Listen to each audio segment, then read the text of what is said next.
नमस्कार दर्शकों, मैं आपकी होस्ट और साइकोलॉजिस्ट डॉक्टर कविता वर्मा स्वागत करती हूं आपका सी एजुकेशन के इस लाइव शो में जिसका नाम है फोनो साइकोलॉजी, जिसमें मैं आपसे बात करूंगी आपसे ही जुड़ी हुई कुछ परेशानियों के बारे में जो कहीं ना कहीं आपको हर समय उलझाए रहती हैं।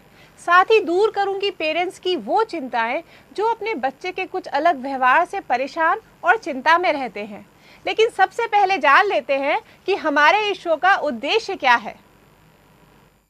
साइकोलॉजी कार्यक्रम का उद्देश्य बच्चों की मानसिकता पर पड़ रहे नकारात्मक प्रभाव को दूर करना है। इस शो के माध्यम से हम आपसे बात करेंगे आपके बच्चों से जुड़ी कुछ अनकही परेशानियों के बारे में, जो कहीं ना कहीं आपके बच्चों को दूसरे बच्चों से अलग बनाती हैं। साथ ही दूर करेंगे उन पेरेंट्स की चिंताएं जो अपने बच्चे के कुछ अलग व्यवहार से परेशान और चिंता में रहते हैं। इस कार्यक्रम के दौरान हम अपने दर्शकों को हमारी मनोवैज्ञानिक से अपनी समस्याओं को बांटने का मौका देंगे। साथ ही साथ दर्शक हमारे इस कार्यक्रम से जुड़कर अपनी समस्याओं का समाधान ले सकते हैं। तो दर्शकों, चलिए, अब आपने इस शो का उद्देश्य तो जान लिया। तो आज के हम इस एपिसोड में आपसे बात करेंगे लर्निंग डिसेबिलिटी के बारे में, यानी कि पढ़ने के विकास में विकार आना। पिछले एपिसोड में मैंने आपसे बात की थी बच्चे में डिस्लेक्सिया के बारे में, यानी कि बच्चे में जब रीडिंग और राइटिंग को लेकर डिसऑर्डर्स हो जाते हैं या डिसेबिलिटीज़ हो जाती हैं तो उसको हम डिस्लेक्सिया कहते हैं, यानी कि बच्चा ढंग से रीड नहीं कर पाता और राइटिंग करने में भी उसको परेशानी होती है। और आज मैं इसी श्रृंखला में एक और डिसेबिलिटी है जिसे लर्निंग डिसेबिलिटी हम लोग मानते हैं, उसी के बारे में बात करूँगी, जिसे कहते हैं डिस्कैल्कुलिया। इसका मतलब क्या है कि जब बच्चा जो है कैलकुलेशन में यानी कि मैथ्स में कमज़ोर हो जाता है या वो नहीं कर पाता ठीक से, और मैथ का आधार बच्चे की अन्य शक्तियों और कमज़ोरियों के आधार पर बदलता रहता है, तो बच्चे के अंदर डिसकैल्कुलिया होने की संभावना आ जाती है।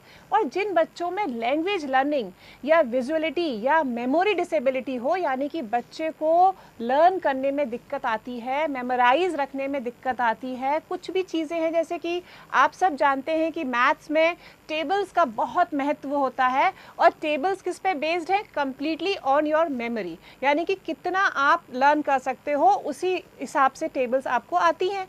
तो यहाँ पर हम ये मान कर चलते हैं कि जिन बच्चों में लर्निंग से रिलेटेड मेमोरी है या लैंग्वेज है या विजुअलाइजेशन है, उसमें अगर कोई ना कोई कमी है या डिसेबिलिटी है, तो बच्चा 100% तो मैं नहीं बोलूँगी क्योंकि व्यवहार है मानव का, 99% बच्चा जो है वो डिसकैल्कुलिया से प्रभावित हो सकता है। इन बच्चों को नंबर्स और ऑपरेशन साइंस को याद करने में और उनको संगठित करने में, यानी कि जो भी ये नंबर्स सीखते हैं और अपने सामने देखते हैं, और जो भी साइंस में जब बड़े बच्चों की हम बात करें तो फिज़िक्स, केमिस्ट्री भी मैथ्स का ही एक पार्ट उसमें जो होता है वो भी आ जाता है। इस सब को करने में इनको बहुत संघर्ष का सामना करना पड़ता है। जैसे फॉर एग्ज़ाम्पल मैं बताऊँ छोटे बच्चों के हिसाब से कि 5 + 5 इजिकल कितना हुआ? 10। और अगर 5 × 5 हम करते हैं तो कितना होता है? 25। लेकिन ये बच्चे अक्सर कंफ्यूज हो जाते हैं प्लस और मल्टीप्लाई के निशान में, और ये कभी उसको जोड़ देते हैं, कभी उसे मल्टीप्लाई कर देते हैं। कभी तो इनको लगता है कि प्लस का मतलब मल्टीप्लाई करना है और मल्टीप्लाई का मतलब प्लस करना है, यानी कि ये नंबर्स पहचानने में भी कंफ्यूज हो जाते हैं एज वेल एज उनके साइन को भी।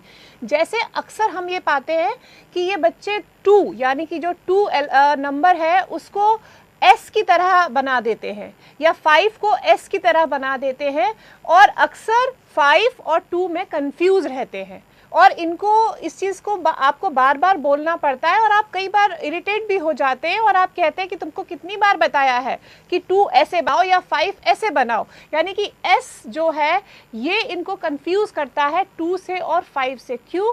क्योंकि इनको विजुअलाइजेशन में प्रॉब्लम होती है, इनको वो बेसिक जो मैथ्स है उसमें भी प्रॉब्लम आती है, साथ ही इनको टाइम बताने में भी प्रॉब्लम होती है। आप ये बात नोटिस करिएगा कि क्या आपके बच्चे को घड़ी देखना किस एज पर आया, या आपके बच्चे को घड़ी देखने में कितनी दिक्कत होती है या नहीं होती है। अक्सर हम ये पाते हैं कि जिन बच्चों में डिस्कैल्कुलिया है वो बच्चे घड़ी में टाइम बताने में बहुत परेशानी करते हैं। आप उनको बोलते हैं जाओ जरा टाइम देखकर बताना, और वो टाइम वहाँ खड़े होकर कैलकुलेशन करते हैं, तब बड़ी मुश्किल से बता पाते हैं।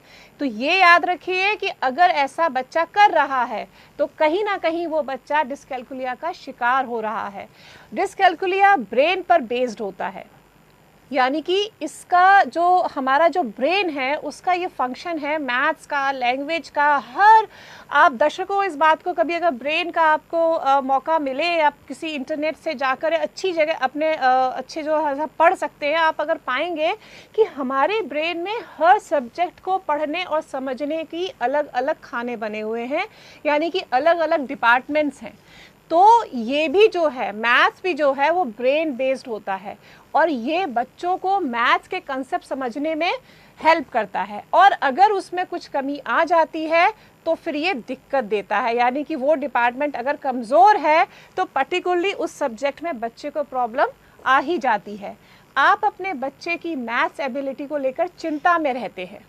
कई बार ऐसा होता है कि आप उसकी रिपोर्ट कार्ड देखते हैं या क्लास में परफॉर्मेंस देखते हैं और आप पाते हैं कि जो अन्य विषय हैं, यानी कि जो मैथ से अलग हटके विषय हैं, लैंग्वेज है, लिटरेचर है, हिस्ट्री है, साइंस है और एसएसटी है, उसमें वो अच्छे नंबर ला रहा है, यानी कि अच्छे ग्रेड्स ला रहा है।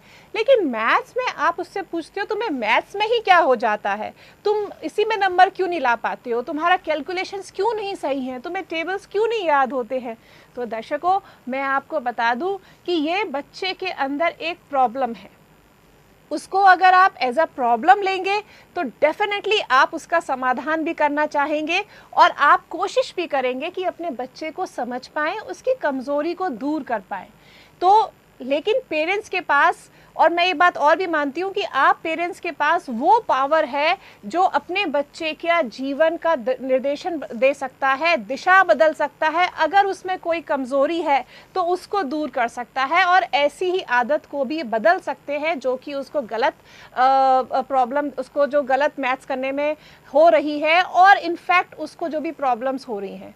ऐसी ही कई स्ट्रेटजीज़ और टूल्स और ट्रिक्स मैं आपको बताऊंगी जिससे आप अपने बच्चे की हेल्प कर सकते हैं। यह एक लाइफ लॉन्ग कंडीशन है, लेकिन ऐसा नहीं है कि इससे बच्चे को बाहर नहीं निकाला जा सकता, उसको सामान्य बच्चों की दौड़ में आप शामिल नहीं कर सकते या उसको सामान्य तौर पर आप मैथ्स नहीं सिखा सकते। एक वायदा तो ये है कि आप उसको नॉर्मल बच्चों तक के लेवल पे ला सकते हैं, हाँ, लेकिन ये बिल्कुल भी ओवर एक्सेप्टेशंस मत लिएगा कि आप उसको 100% मैथ्स करा सकते हैं। लेकिन जीवन में मैथ्स का हर पक्ष में, हर क्षण में ज़रूरत पड़ती है। तो बहुत ज़रूरत है कि बच्चा अपने सब्जेक्ट के साथ साथ उसको अपनी लाइफ में भी अप्लाई कर पाए। तो बस अपने बच्चे की किसी भी परेशानी के समाधान के लिए आप मुझे कॉल कीजिए, मैं आपकी प्रॉब्लम सॉल्व करूंगी। हमारा नंबर है 0562403610।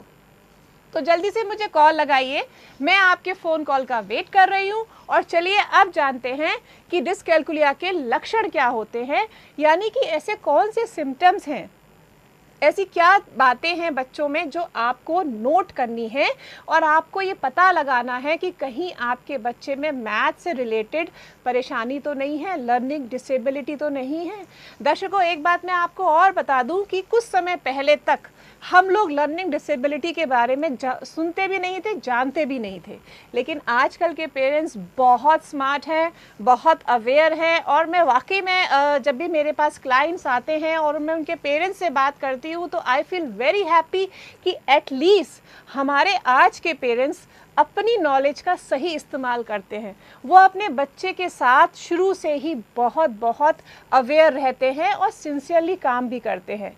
तो जैसे कि सिम्टम्स की मैं बात कर रही हूँ तो आपको बता दूँ कि प्री स्कूल से ही आप उसके सिम्टम्स की पहचान कर सकते हैं, यानी कि जब स्कूलिंग शुरू हो उससे पहले ही, जब प्रॉपर स्कूलिंग जो फर्स्ट स्टैंडर्ड से हम मानते हैं जब वो शुरू होती है, आजकल तो यूकेजी एलकेजी में भी बहुत अच्छा सिलेबस है, उससे पहले ही हम अपने बच्चे का ये एबिलिटी को पता कर सकते हैं कि वो किस क्षेत्र में उसकी बहुत अच्छा ब्रेन काम कर रहा है।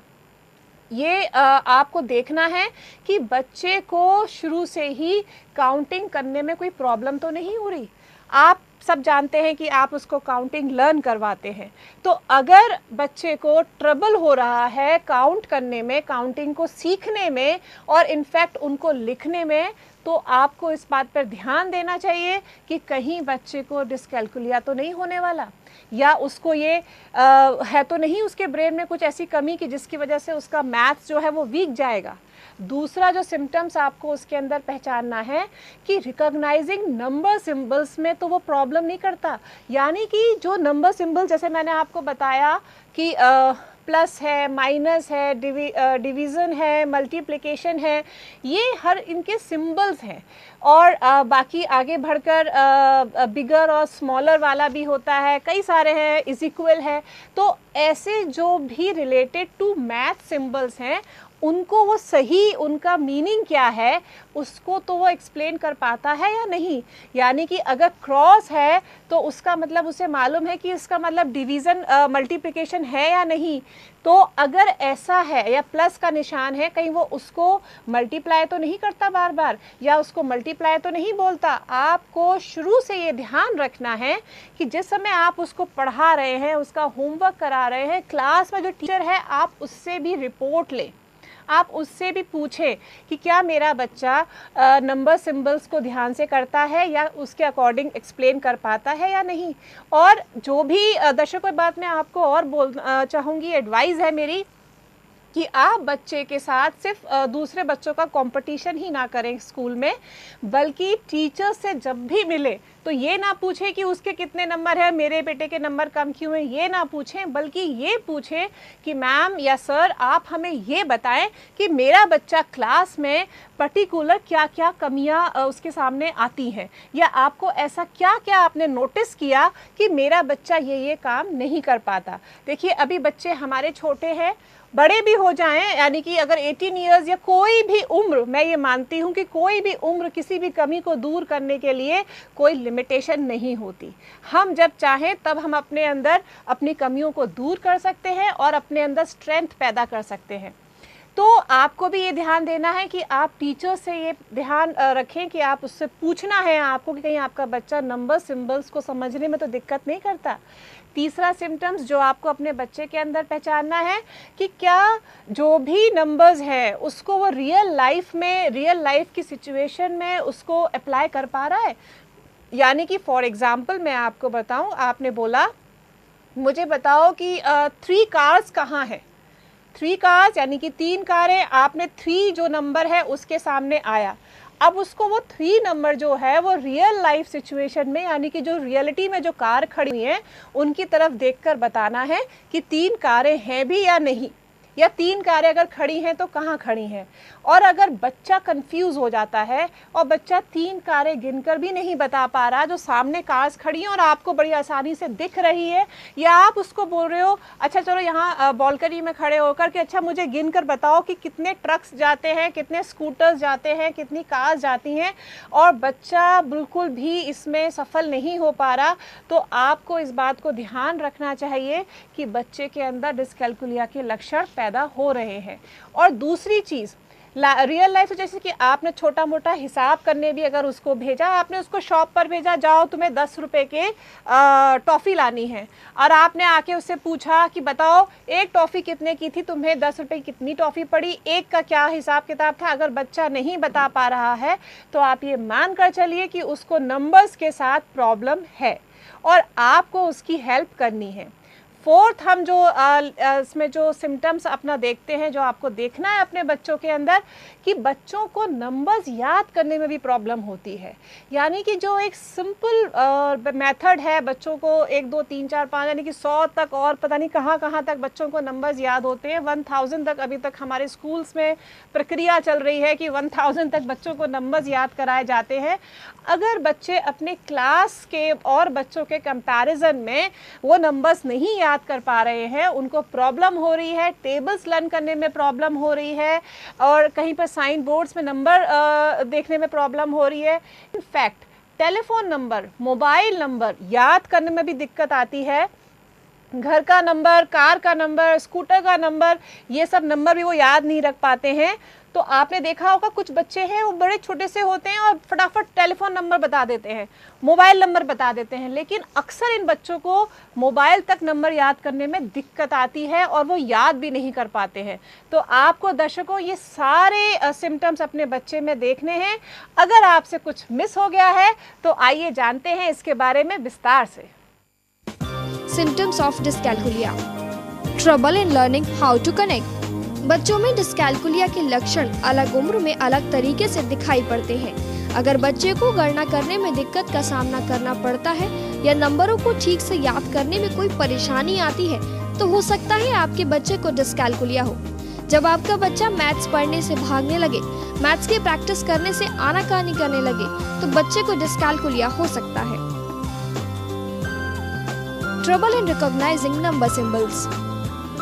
अगर आपका बच्चा नंबरों के बीच में कंफ्यूज हो जाता है, जैसे SEVEN और 7 या SIX और 6, वो नंबरों के डिजिट और वर्ड स्पेलिंग के बीच के अंतर को समझ ही नहीं पाता है। उसे एक नंबर की स्पेलिंग जैसे 5 या डिजिट 5 के बीच का फर्क समझने में दिक्कत होती है। हो सकता है कि बच्चा सिंबल्स को पहचान ही ना पाता हो, तो ये भी डिस्कैल्कुलिया होने का एक लक्षण हो सकता है। Struggle in connecting a number two real life situations. अगर आपका बच्चा नंबरों को रियल लाइफ सिचुएशन से नहीं जोड़ पाता, जैसे किसी भी नंबर की अगर बात करें, उदाहरण के लिए जैसे नंबर 3, ये नंबर 3 किसी भी ग्रुप पर अप्लाई हो सकता है, जैसे 3 कार या 3 बुक आदि। अगर आपका बच्चा एक नंबर को उसी नंबर के ग्रुप से कनेक्ट नहीं कर पाता, तो ये भी डिस्कैल्कुलिया होने का एक लक्षण हो सकता है। हो सकता है आपका बच्चा आम जिंदगी से नंबर्स को जोड़ ही ना पाता हो। Trouble in remembering numbers. अगर आपका बच्चा नंबरों को ठीक से याद नहीं रख पाता है या समझाने पर भी वो भूल जाता है, उसे बात बात पर समझाने पर भी जब समझ में ना आता हो, जब बार बार उसे एक ही बात समझानी पड़ती हो, तब भी वह समझ नहीं पाता हो और उसे दिक्कत होती हो, तो ये भी डिस्कैल्कुलिया का एक लक्षण हो सकता है। तो अब आपने ये तो जान लिया कि डिस्कैल्कुलिया के लक्षण क्या होते हैं। और हाँ, याद रखिएगा, आप अपने बच्चे से जुड़ी किसी भी परेशानी के समाधान के लिए मुझे फ़ोन कर सकते हैं। हमारा नंबर है 056240366110। और हाँ, जब तक कि आप मुझे कॉल करते हैं तब तक मैं आपको दिखाती हूँ एक एक्टिविटी जो कि आपके बच्चे के फ़न के लिए है। और लेकिन इससे पहले हम जान लेते हैं कि डिस्कैल्कुलिया क्या होता है। जैसा कि मैंने आपको बताया दर्शकों, डिस्कैल्कुलिया है आपके मैथ्स में रिलेटेड प्रॉब्लम से, यानी कि जब बच्चा मैथ्स में कमज़ोर होता है, बाकी और सब्जेक्ट्स में वो बहुत अच्छा है, आप बार बार ये सोचते हैं कि बाकी सब में तो इसके 90s में और 80s में मार्क्स आ रहे हैं और मैथ्स में 50s या 40s में, कई बार ऐसा भी पाया गया कि बच्चे फेल हो जाते हैं मैथ्स में। तो आप ये सोचते हैं, जबकि मैथ्स की प्रैक्टिस सबसे ज़्यादा उसने की थी, सबसे ज़्यादा आपने टाइम डिवोट किया था मैथ्स के लिए, लेकिन फिर वो क्यों फेल हो गया? बाकी सब्जेक्ट्स में पास हो गया लेकिन इसमें नहीं हो पाया। तो दर्शकों, मैं फिर से आपको याद दिला दूं कि ये बच्चे से रिलेटेड एक प्रॉब्लम है जो कि आपके बच्चों को, आपको खुद को उसको हेल्प करनी है और उसको सॉल्व करना है। तो हम बात कर रहे थे एक्टिविटी की जो कि आपके बच्चे के फन के लिए है, क्योंकि पढ़ाई के साथ साथ थोड़ा सा मज़ा भी बहुत ज़रूरी है। लेकिन उससे पहले हम लेते हैं एक छोटा सा ब्रेक। आप कहीं जाइएगा नहीं, I will be right back after a short break.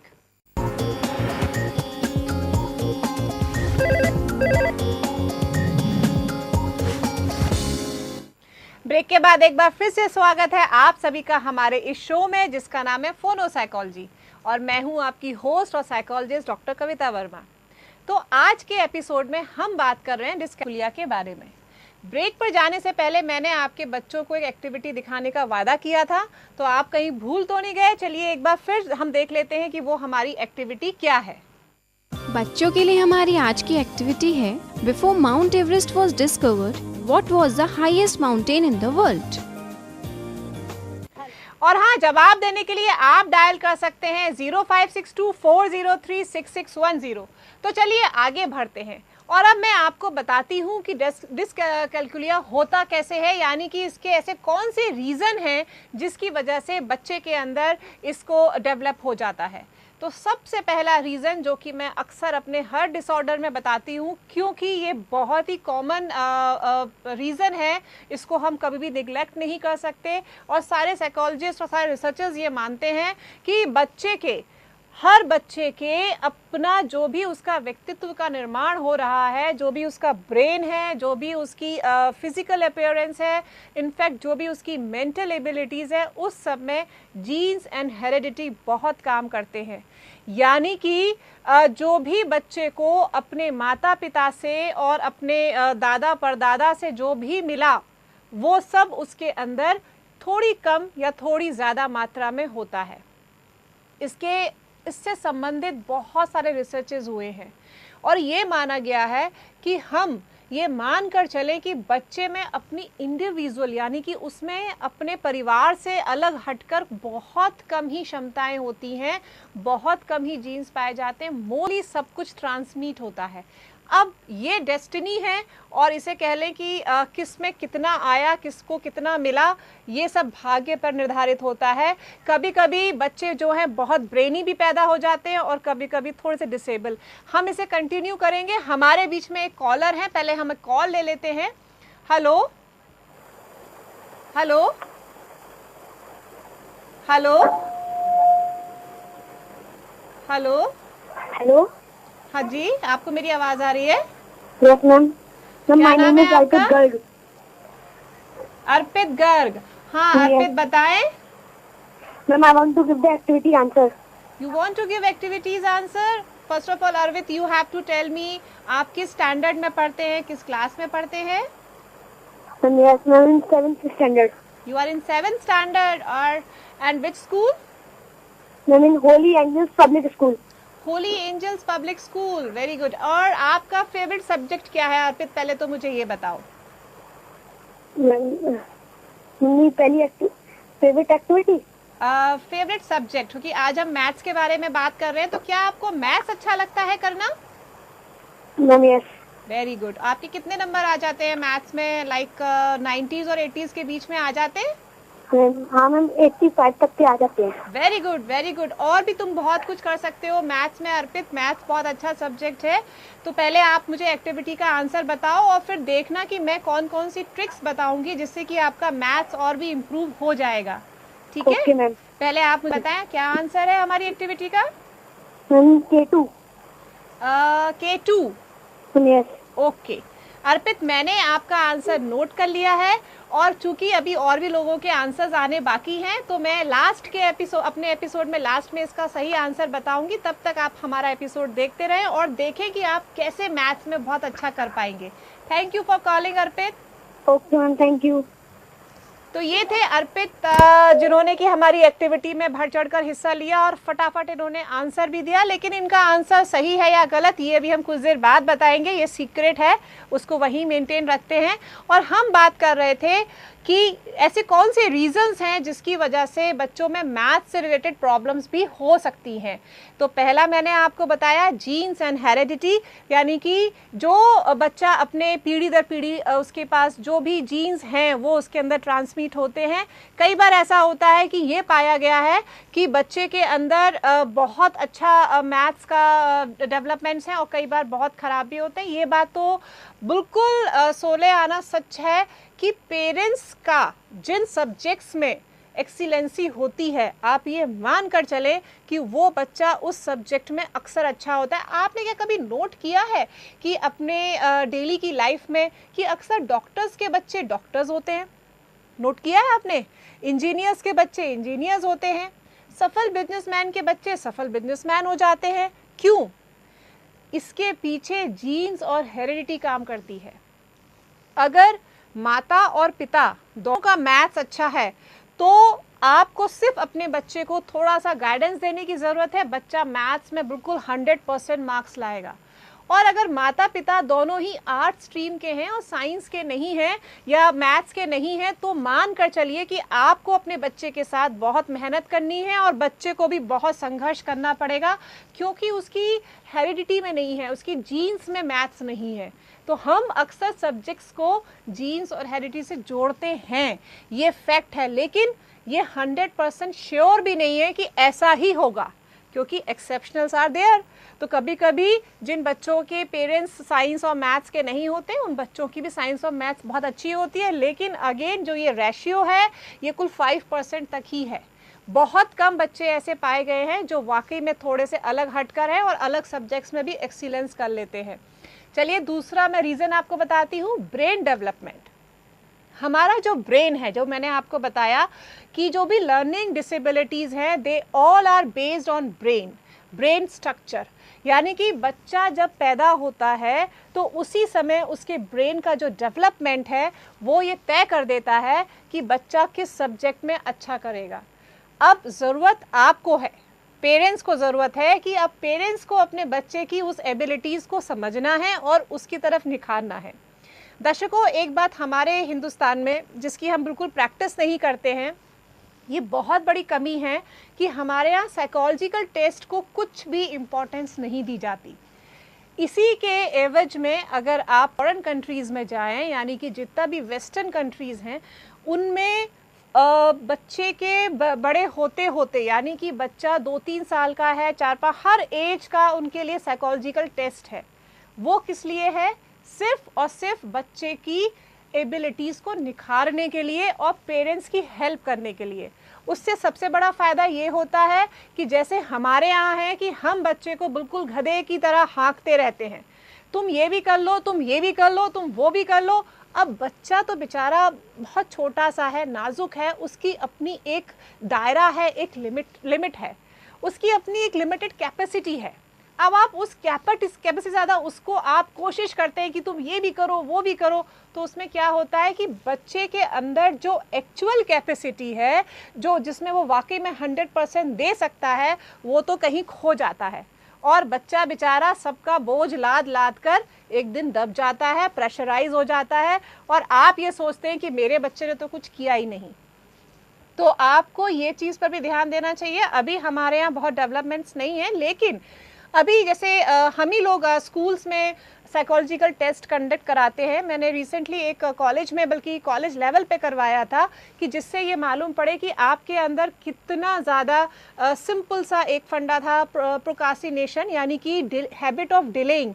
यानी कि बच्चों में ऐसे बच्चे हैं जिनमें की हैबिट ऑफ डिलेइंग की जो एबिलिटी है वो बढ़ रही है और उसकी वजह से वो क्या कर रहे हैं, पॉजिटिव जा रहे हैं या नेगेटिव जा रहे हैं। तो हमारे यहाँ भी इस चीज़ की ज़रूरत है। तो दर्शकों, मैं बात कर रही थी ब्रेन डेवलपमेंट की।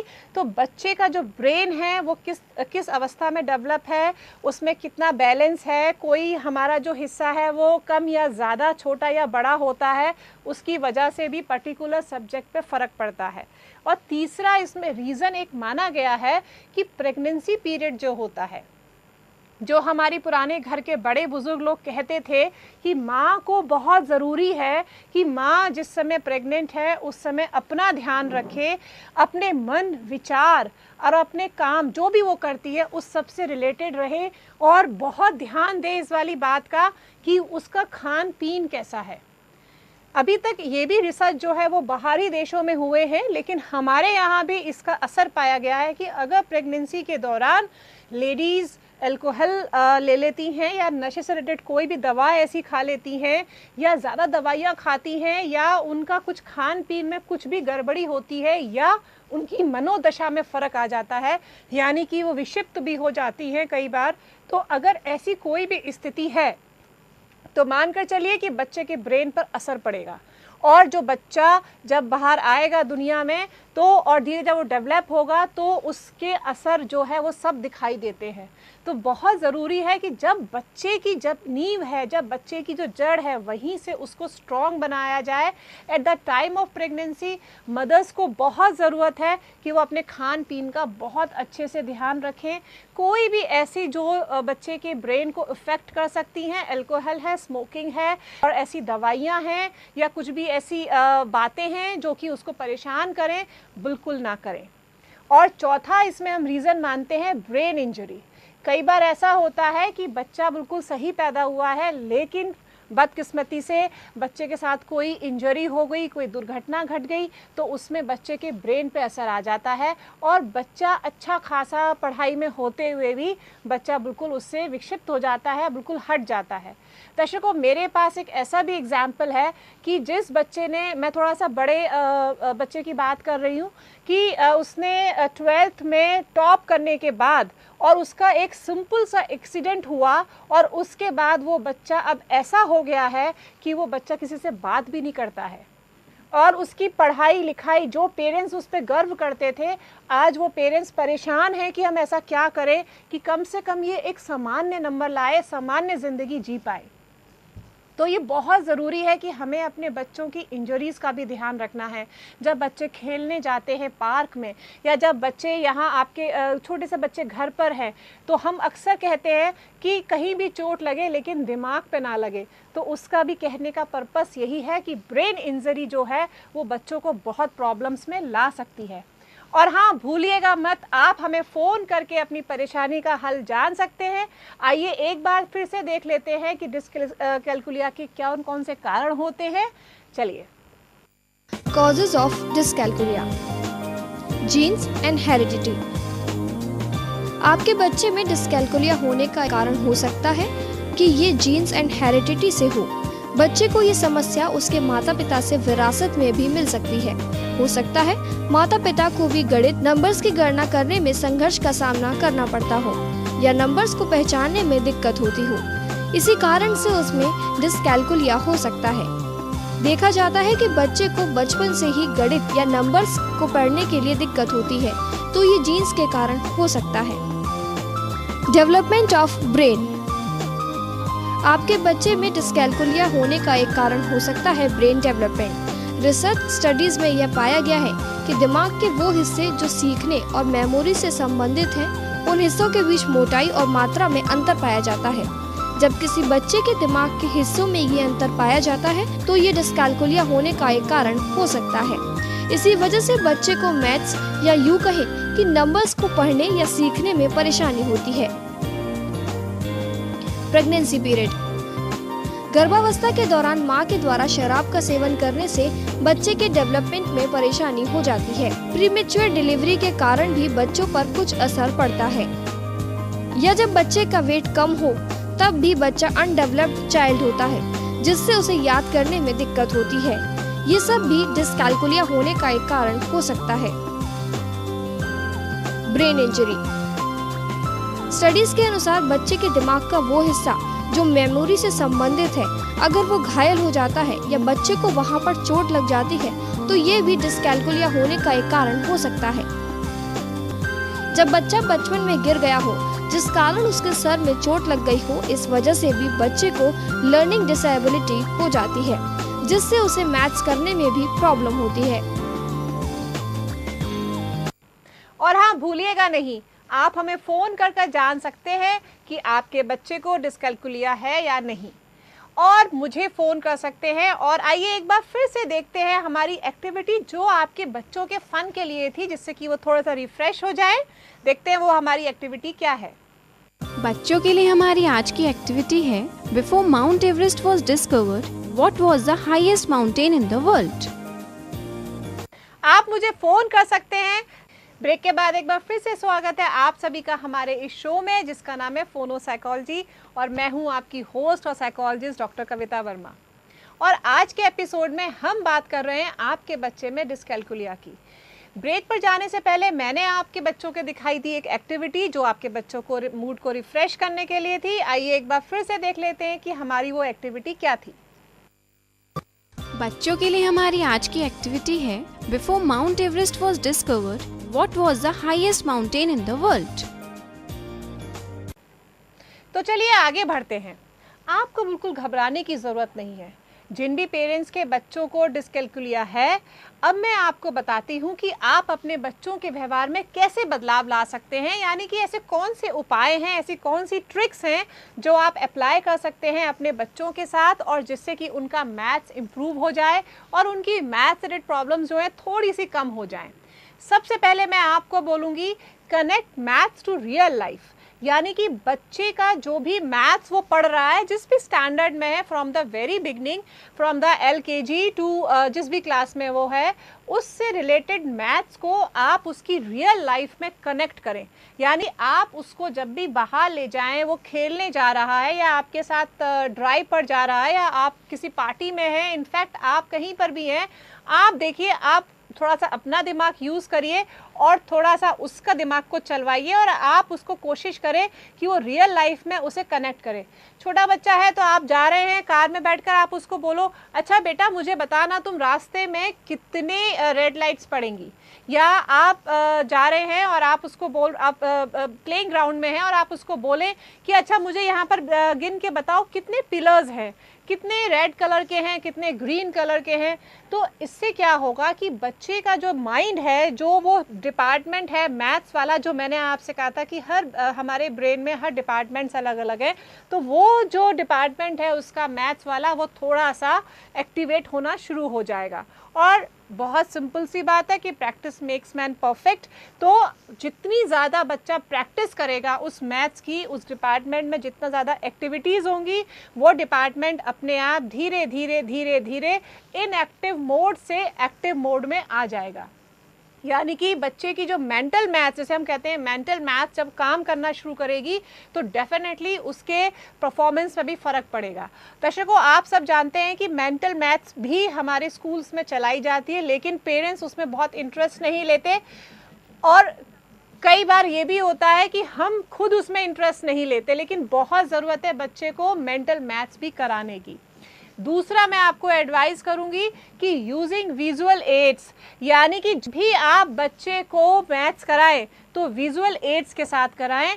यानी कि अगर आपको एक उसको सिंपल सा छोटा सा क्वेश्चन भी कराना है प्लस का या माइनस का, तो आप कोशिश करें कि उसकी पिक्चर्स आप कहीं से कलेक्ट कर लें।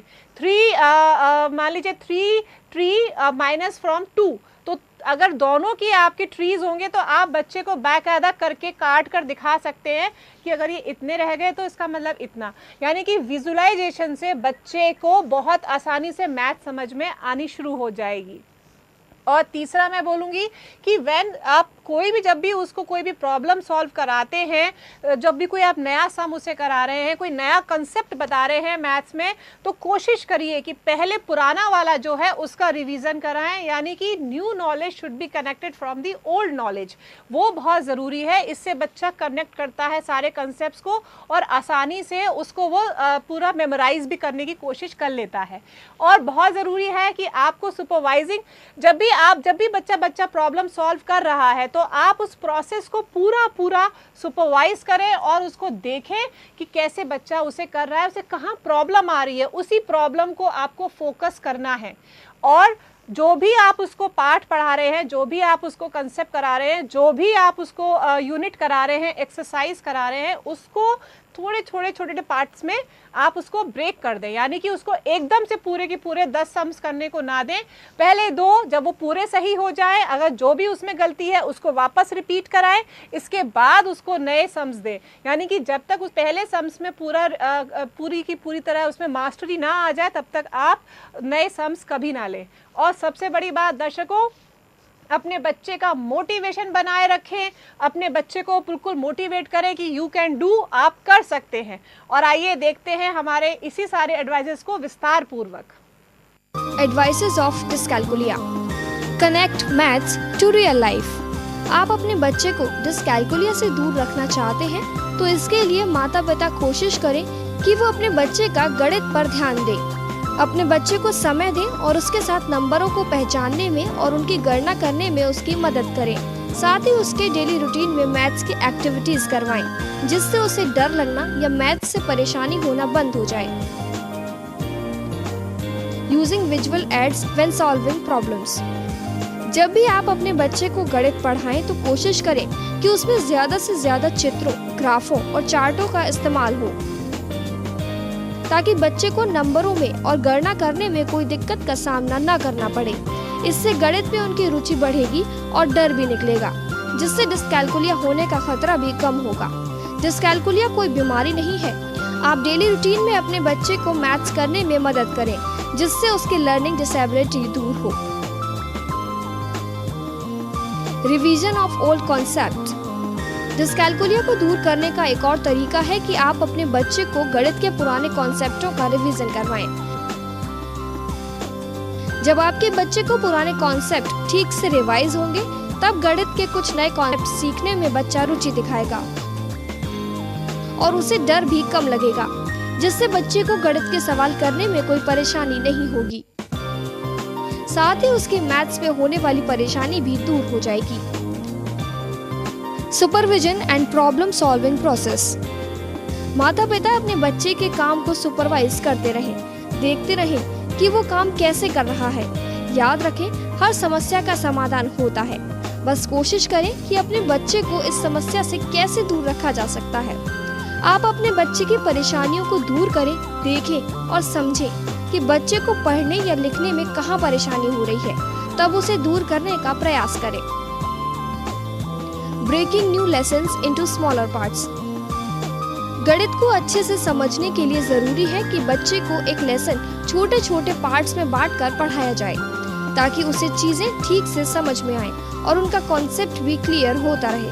जब चीजें समझ आएंगी, तभी उनका डर दूर होगा और आगे भी वो नए लेसन सीखने के लिए और समझने के लिए तैयार रहेंगे। साथ ही नई चीजों को करने के लिए बच्चा हमेशा तैयार रहेगा। Be upbeat. एक और तरीका जिससे डिस्कैल्कुलिया को दूर किया जा सकता है वो ये है कि माता पिता अपने बच्चों को मोटिवेट करें और उन्हें समझाएं कि नंबरों की गणना और उससे रिलेटेड चीजों को समझना इतना मुश्किल नहीं है। बस जरूरत है आत्मविश्वास के साथ एक कोशिश करने की और चीजों को समझने की। साथ ही उसकी पढ़ाई करने में भी आप मदद करें और पढ़ने के नए नए तरीकों से उसे अवगत कराएं। और अब वक्त है आपके बच्चे से पूछी गई एक्टिविटी का जवाब बताने का, लेकिन इससे पहले जान लेते हैं कि राइट आंसर क्या है। बच्चों के लिए हमारी आज की एक्टिविटी थी, before mount Everest was discovered, what was the highest mountain in the world. और इसका सही जवाब है mount Everest, it just had not discovered yet. तो आपने देखा कि इसका राइट आंसर क्या है। सॉरी अर्पित, आपका आंसर गलत था। इसका राइट आंसर है माउंट एवरेस्ट, क्योंकि अभी तक कोई और डिस्कवर नहीं किया गया है। माउंट एवरेस्ट ही हाईएस्ट माउंटेन है। तो दर्शकों, आपने देखी हमारी ये एक्टिविटी और अब वक्त हो गया है आपसे विदा लेने का। और आप हमारे साथ सोशल नेटवर्क से भी कनेक्ट हो सकते हैं। Take a look. आप हमें फेसबुक पर भी लाइक कर सकते हैं। हमारी फेसबुक आईडी है www.facebook.com/ceducation channel, या फिर आप हमें व्हाट्सएप भी कर सकते हैं। हमारा व्हाट्सएप नंबर है 9837099999. For more details, you can call us at 0562403610 and don't forget to follow us on Twitter. तो चलिए, it's time to say goodbye. तब तक के लिए आप देखते रहिए C education, learn here, lead anywhere. नमस्कार।